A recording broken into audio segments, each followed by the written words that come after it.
हरे कृष्ण। प्रिय बंधुओं, आज की कथा ध्यान से सुनना, आज का प्रसंग ध्यान से सुनना। और हम आपको बता दें कि परसों शुक्रवार के दिन 23 मई एकादशी है और एकादशी का व्रत कीजिएगा। और एकादशी के दिन हमें सुबह जल्दी उठना चाहिए। हमारे साथ यूट्यूब चैनल दामोदर दास पे लाइव रहकर जप करें, हरी कथा सुने सुबह 4:30 से 5:30।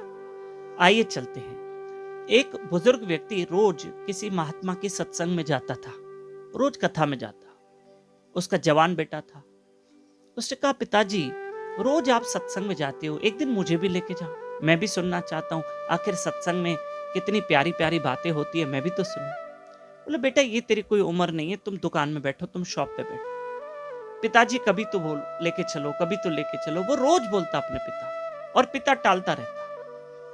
एक दिन पिताजी सत्संग में गए, बेटा पीछे पीछे गया चुपचाप। पिताजी को पता नहीं चलना चाहिए और चुपचाप पीछे जाके बैठ गया। पिताजी आगे बैठ गए। महात्मा ने कथा बोलना शुरू कर दी।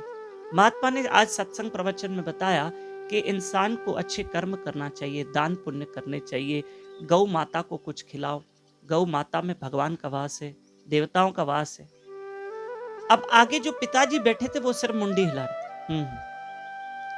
लेकिन जो बेटा था वो संतों की बात को सुन के उसने अपने जीवन में उसको उतारने की कोशिश की कि मैं इस पे अमल करूंगा। वो गया, सत्संग जैसे विराम हुई तो जो बेटा था वो पहले ही सत्संग से निकल गया, प्रस्थान किया और दुकान की ओर चला गया ताकि पिताजी को पता ना चले। वो पहले ही निकल गया। और पिताजी की नजर मुझ में नहीं पड़नी चाहिए, नहीं तो वो डांटेंगे कि तुम क्यों आए हो सत्संग में।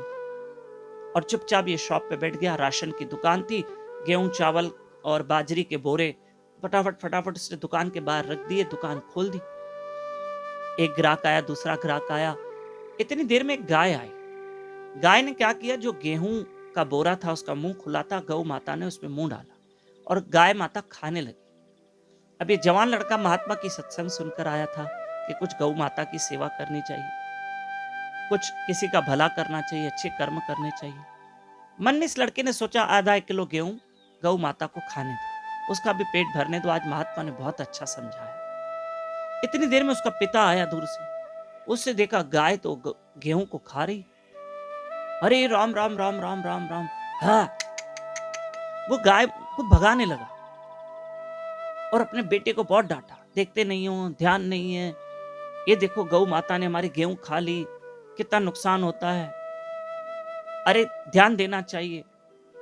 तब बेटे ने कहा, पिताजी आज सत्संग में नहीं सुना। क्या सत्संग में सुना?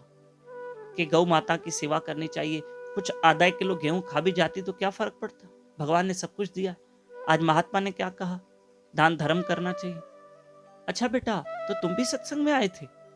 अरे बेटा, बेटा सत्संग की बातें ऐसी होती है, यहां से सुनो और यहां से निकाल दो, ऐसे थोड़ी कि उस पर अमल करना होता है। तब उसने कहा, पिताजी फिर तो आपका जाना ही व्यर्थ है। अगर आप सत्संग में जाते हो और यहाँ की बात यहाँ बातें सुनते हो सत्संग की और यहाँ से निकाल देते हो, फिर तो आपका जाना व्यर्थ है।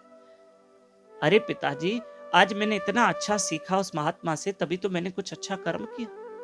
और आपने क्या किया, कहा कि यहाँ से सुनो, यहाँ से निकाल दो। पिछले 20 साल से आप कथा कीर्तन में जाते हो और क्या जाना फिर आपका? आप जा तो रहे हो कथा में, लेकिन अमल तो कर नहीं रहे हो। और यहाँ से सुन के आप यहाँ से निकाल देते हो और मुझे भी वही सलाह दे रहे हो। तो पिताजी फिर जाने का फायदा क्या? सत्संग तो इसलिए होती है कि इंसान अमल करे। तो प्रिय बंधुओं, सत्संग का लाभ ही ये है कि हम उस पर अमल करें। यही तो सत्संग का लाभ है कि वहां से अच्छी अच्छी बातें सीखकर उस पर अमल करें।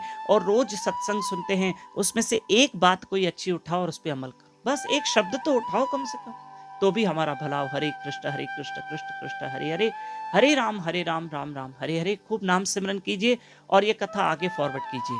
आपको बता दें कि परसों एकादशी है, लेकिन एकादशी की कथा हम कल ही भेज देंगे, कल ही सुन लेना।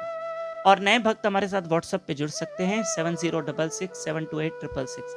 इसी नंबर पे अपना और अपने शहर का नाम व्हाट्सएप पे लिख के भेजिए। हरे कृष्ण।